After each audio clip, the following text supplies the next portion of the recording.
नमस्कार, माझं नाव मंगेश मुंडे. घाटला विलेजमध्ये ओम आशा किरण सोसायटी, साई विठ्ठल रुक्मिणी अशा जवळपास 31 सोसायट्या या ठिकाणी SRAच्या माध्यमातून तयार केलेल्या आहेत. गेली जवळपास 25 वर्ष झाली या ठिकाणी काम होत नाही आहे. लोकही द्विधा मनस्थित होती की कसं काम करायचं, कोणाकडे जायचं, राजकारणी लोकांकडे जायचं की कमिटीकडे जायचं. अशा परिस्थितीत, द्विधा परिस्थितीत आमच्याकडे लोक आले आणि अरविंद पाटीलवाडी, नागेश पाटीलवाडी कृती समिती ही आम्ही स्थापन केली होती. त्या माध्यमातून या कृती समितीचे अध्यक्ष दिनेश चिंदरकर, सेक्रेटरी शरद मुंडे, चित्रा पेडणेकर, आमचे उपाध्यक्ष आणि मनोहर साळुंके असे दिग्गज लोक या माध्यमातून आले आणि आम्ही शोधतच होतो की हे काम कुठल्या पद्धतीने करायचं. त्याच वेळेला ठाकूर मुकेश सिंग सर यांचं आम्हाला नाव सांगण्यात आलं. आम्ही त्यांची मीटिंग घेतली आणि त्यांनी आम्हाला याबद्दल सांगितलं की आम्हाला ही संपूर्ण माहिती दिली की SRAची काय काय नियम असतात, काम कसं करायचं, लोकांचे अधिकार काय, SRAचे अधिकार काय, बिल्डरचे अधिकार काय आणि कमिटीचे अधिकार काय. आणि कमिटीने लोकांच्यासाठी म्हणजे झोपडीवासियांसाठी काम करणं आवश्यक असतं.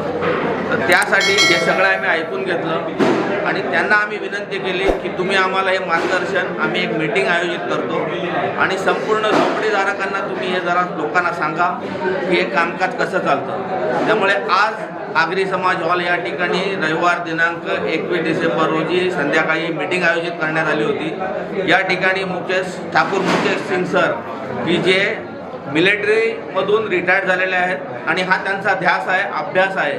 या अभ्यासाच्या माध्यमातून त्याने लोकांपर्यंत फार मोठी माहिती पोहोचवली की यात लोकांचे अधिकार काय आणि त्या अधिकारानुसार लोकही आता सतर्क झालेले आहेत आणि आता या माध्यमातून अनेक सोसायटीचे लोक त्यांच्याशी आता इथे बोलत आहेत. तेही त्यांच्या विभागात मीटिंग लावण्याचा प्रयत्न करत आहेत आणि या माध्यमातून सोसायटी आम्हाला विकास SRAच्या माध्यमातून करायचाच आहे.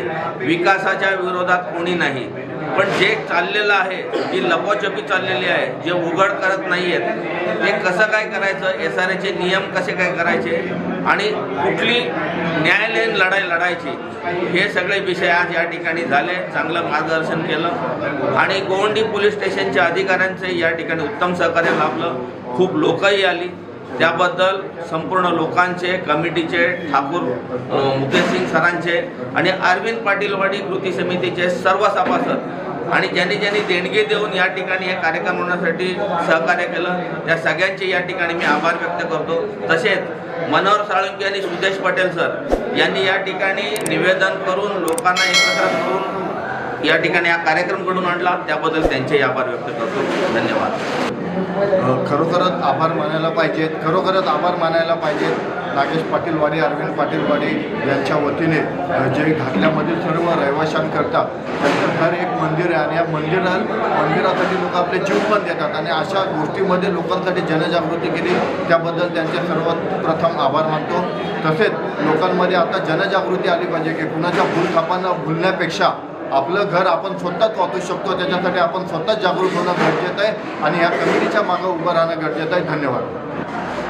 या ठिकाणी अरविंद पाटीलवाडी आणि या सर्व लोकांनी ही SRAची सभा या ठिकाणी SRAबद्दलची माहिती आणि ही सभा या ठिकाणी लावलेली आहे. गेली 20 वर्ष अशा प्रकारची सभा आणि हे जे पॉईंट 30 सरांनी, मुकेशबाईंनी जे आम्हाला सांगितलेले असे पॉईंट आत्तापर्यंत आम्हाला कोणी सांगितले नव्हते आणि ही माहिती दिल्यामुळे आमच्या डोक्यामध्ये या SRAविषयी भरपूर असा प्रकाश पडलेला आहे आणि ह्या माध्यमातून जे मुकेशबाईंना आणि ज्यांनी या प्रकारची जी सभा लावलेली आहे हे आमच्या विभागातलेच आहेत आणि स्लम झोपडपट्टीमध्ये राहणारी लोक आहेत. हा विभागातल्या लोकांचा त्रास बघून अशा प्रकारची सभा त्यांनी लावलेली आहे. गेली 20 वर्ष कोणीच असं मार्गदर्शन आम्हाला झोपडीधारकांना केलेलं नाही आहे आणि ही सभा ऐकल्यानंतर, त्यांचे 30 पॉईंट ऐकल्यानंतर आम्हाला खरोखरच SRAबद्दल एवढी माहिती झाली आहे की ह्याच्यापुढे घाटल्यातल्या कुठल्याच झोपडीधारकाला, कुठलाही विकासक असो, कुठलाही बिल्डर असो, कुठलाही लोकप्रतिनिधी असो, आम्हाला आता फसवणार नाही, कारण आम्ही सर्व सावध झालेलो आहे आणि हे सावध करण्याचं काम ज्यांनी केलेलं आहे त्या सर्वांना मी मनापासून धन्यवाद देईल. आणि ह्या पुढची जे SRAमध्ये जे काय काय पेपर्स पाहिजे, कशा प्रकारच्या योजना पाहिजेत, कसं काय पाहिजे हे सगळं आम्हाला आता ग्वाहीच झालेलं आहे. आणि त्याचप्रमाणे आम्ही याच्यापुढे चालणार. कुठल्याही कोणाच्याही भूलतापाला आम्ही लोक बळी नाही पडणार आणि आमची विकास हा आम्ही करून घेणार.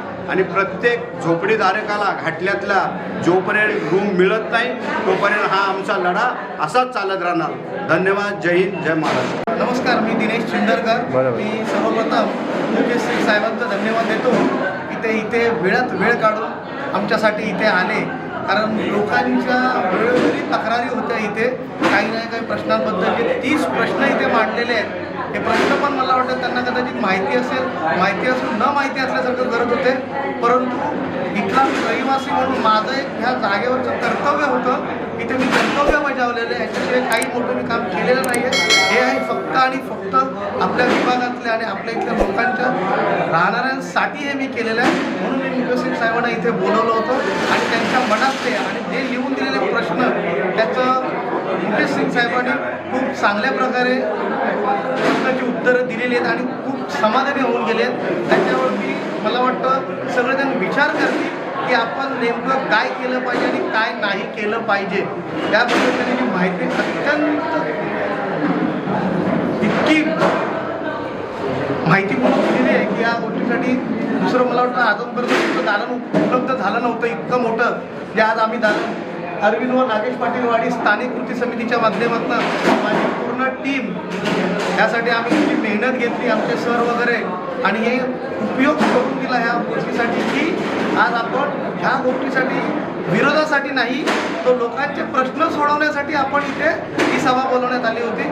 इतकंच मी सांगतो आणि मुकेश सिंग साहेबांचं आणि त्याबरोबर तुम्ही आलेल्या टीमचं मी धन्यवाद देतो.